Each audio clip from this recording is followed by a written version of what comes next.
So the way that I think about communicating, talking, is if the thing that you're saying is already known to everybody, everybody agrees with you, then you probably don't really need to say it. There's not really any value in that. Not, not quite no value. What it does is it confirms your your in group, your tribe, your cult, your whatever you want to call it, right? The group of people that you identify with, right? And people, it's just part of human nature, right? To you find this very comforting. You want to know who's on your side, and basically, and this isn't really controlled by, like the learned part of your brain, right? This is instinctual sort of stuff. Anybody not in that group, you're pretty much gonna treat as an enemy, and if they ever step out of line, even to the slightest degree, you're on the attack. Like that's how it is. Um, yeah. Not being a fan of how that works for people, especially like minorities, people in a weaker position. Um,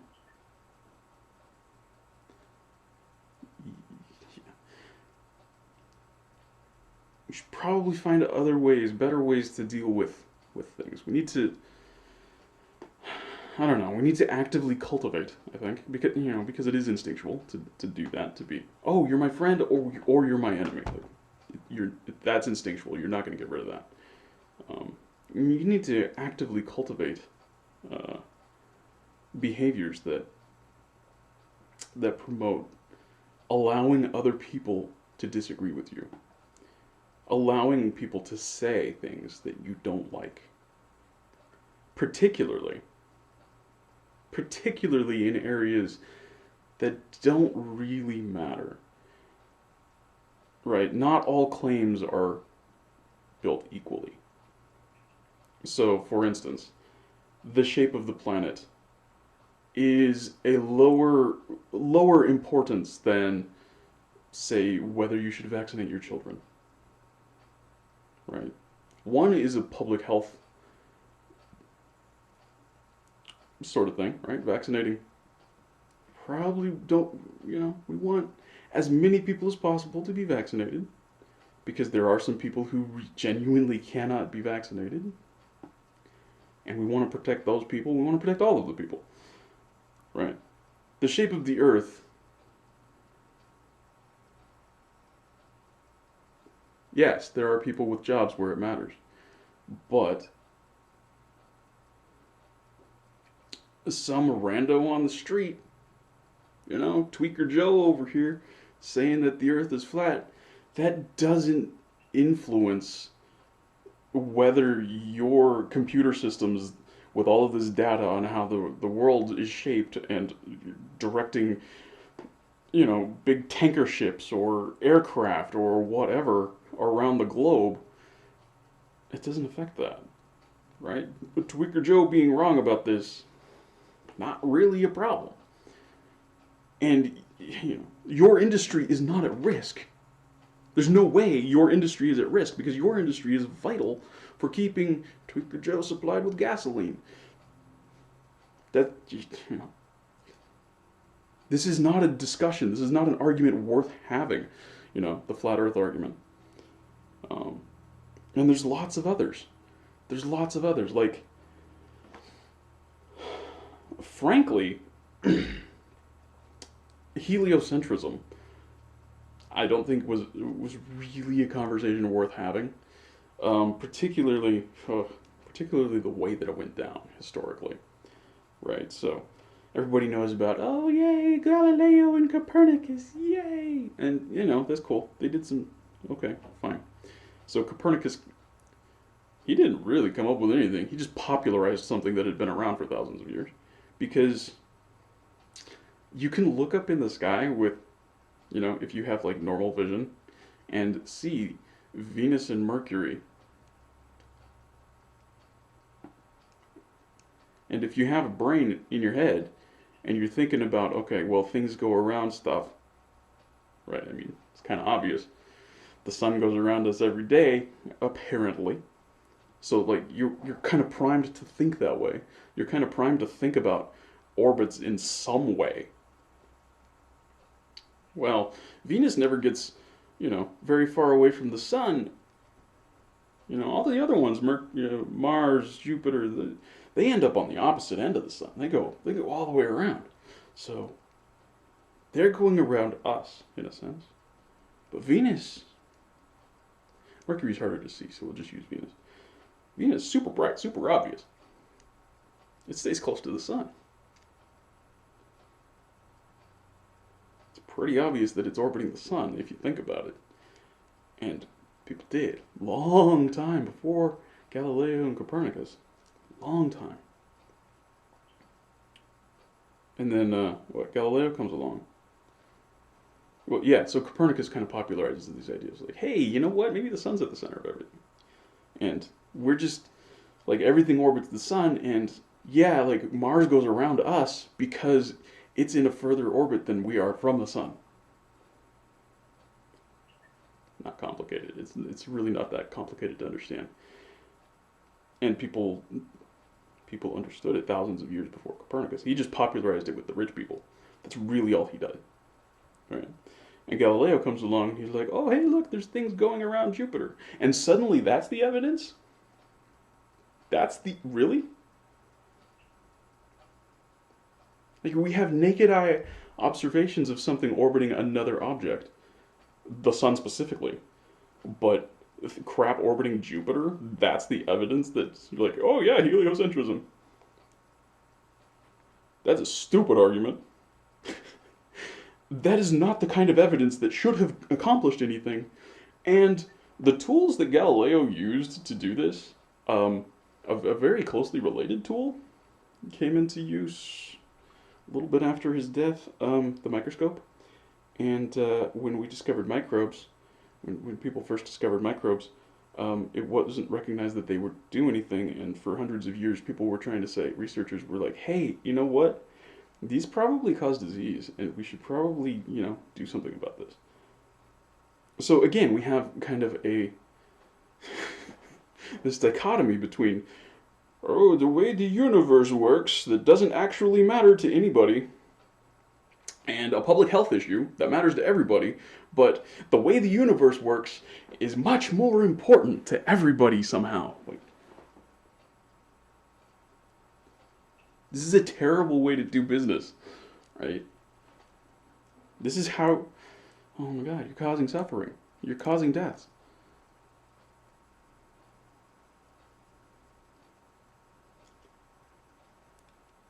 I don't know.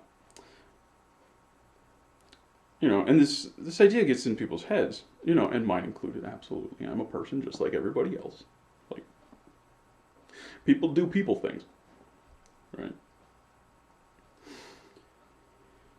You learn something, and pretty much immediately you're like, oh, well, everybody who doesn't know this is stupid,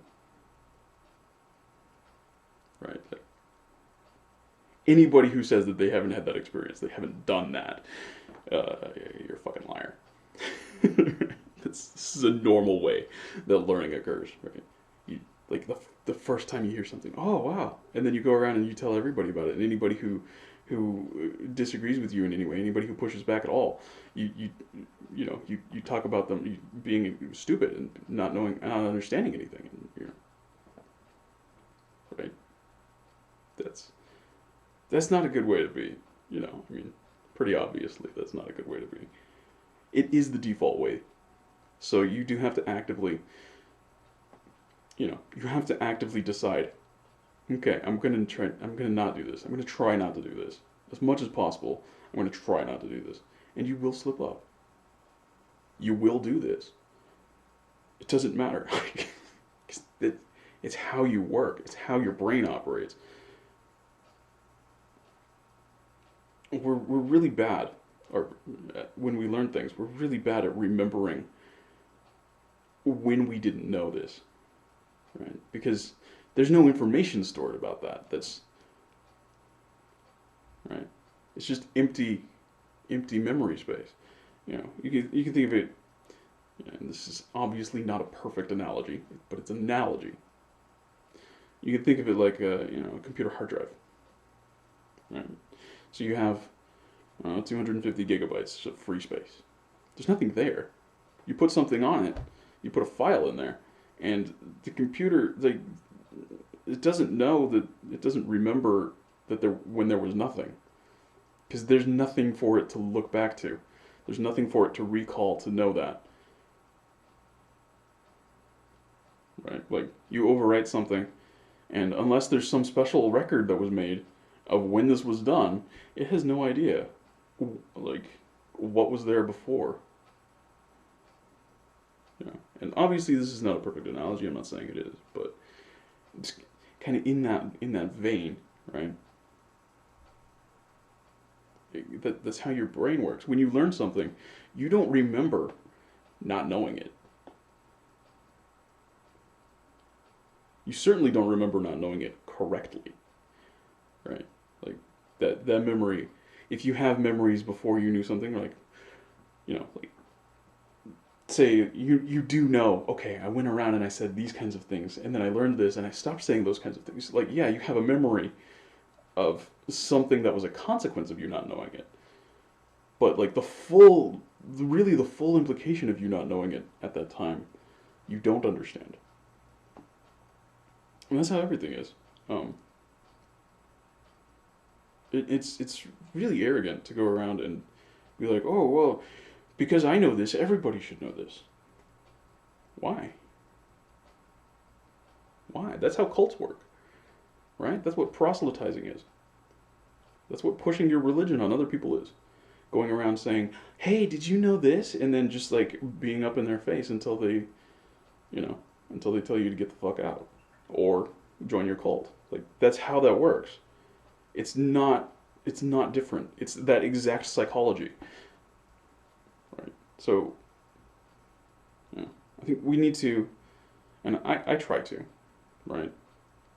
I try to actively, and I'm not going to say I do it perfectly. Certainly not going to say that. But I try to actively allow other people to disagree with me. And to practice that for a long time. Certainly not all my life. This is a learned thing that I picked up. I try to make sure that the things that I say, particularly like the things that I say publicly, are worth saying, because things that I don't expect, or that I perhaps even know that other people aren't necessarily going to be comfortable with, other people aren't going to necessarily agree with, other people aren't necessarily going to like. But from my experiences, from my position, living life, seeing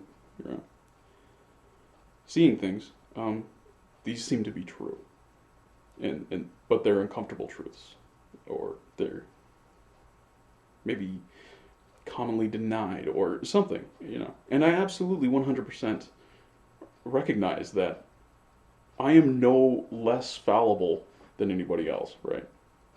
Like, my interpretations of my experiences are not necessarily, perfect. They're not I'm not necessarily right. And neither are you. I'm a person, you're a person. Everything that we know, we learned. And learning is a very, very imperfect mechanism for acquiring, correct knowledge of things. Right? And that's kind of the whole point behind, like the mythologized, the legend of science. Right, so, quick point. I disagree that science is what people say it is, but the idealized legend of what science is, right, where you make you take a guess and you test it out. And you're like, well, that didn't work, and then you try something else, right? That's just learning. It's a very, it's kind of a special form of learning, but it's just learning. And the fact that you have to keep coming back.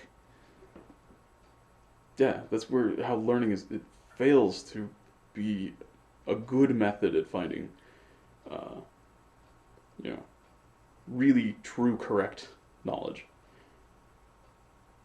I'm not saying that there's a better way. I don't know that there is, but it's pretty inefficient, right?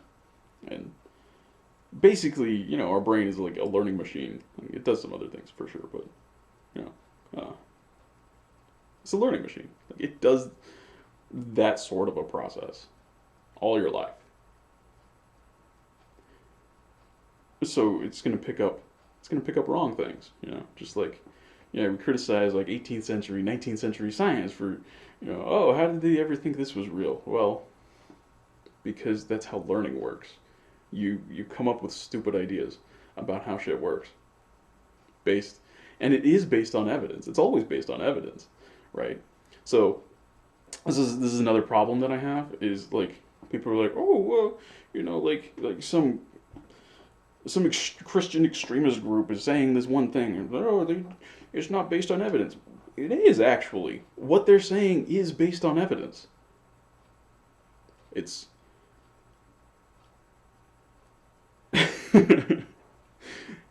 like probably what happens is like the scientific community or the larger community has there's more experience. There's been more experiments. There's been more people looking at the problem, so we kind of have a better understanding of the issue. But that doesn't mean that this tiny little group that's saying this weird thing isn't saying that thing based on evidence. It's just their evidence doesn't compare in quality. Right? That's the difference. That's the difference. Hopefully. Ideally. Although there are times where science, the large community says just wildly stupid shit. And it is still based on evidence. Like, even though they're ludicrously wrong, it's still based on evidence, right? So, yeah. Like, I think that's a very tough thing for people to grasp. Um, and people don't naturally behave this way. It's really hard to train yourself to engage with people who disagree with you, respectfully. It's it's extremely difficult. You want people to agree with you or to go away. That's it. You want one of those two options. Um, but I think really the way to a better society, and I don't think we're ever going to achieve this, but you know, strive for the impossible, right? Is aim for that, like conversation in areas where you're not comfortable, you know? And if it's stupid, then don't engage in that. Like if it just doesn't matter, why are you wasting your energy on it? You know, there's probably more valuable ways for you to spend your time to help other people, to contribute to the community, to you know than talking about whether the earth is flat or not. Or, there's millions of other ones that I just picking on that one because it's so big right now, right? I don't understand why. And I do think that there might be some who don't believe it and they're just pushing it because it's funny. But that's not to discount, the fact that, yeah, probably most of the people, most of the flat earthers, they probably actually do believe it. But what is that actually harming? I mean, if all you can say is, well, but correct knowledge is important, well, you know what? A lot of your knowledge isn't correct. A lot of my knowledge isn't correct. Nobody has correct knowledge. And certainly nobody has correct knowledge of everything. That's not how it works. Nobody can. Right? Learning is a flawed mechanism. You only live so long. You only have so much opportunity to learn. Your brain is a relatively slow computer. Like, and your senses are, quite limited. Like, you don't have perfect knowledge of anything. It's bullshit to go around expecting everybody else to. That's a dick move. Stop. Don't be a dick.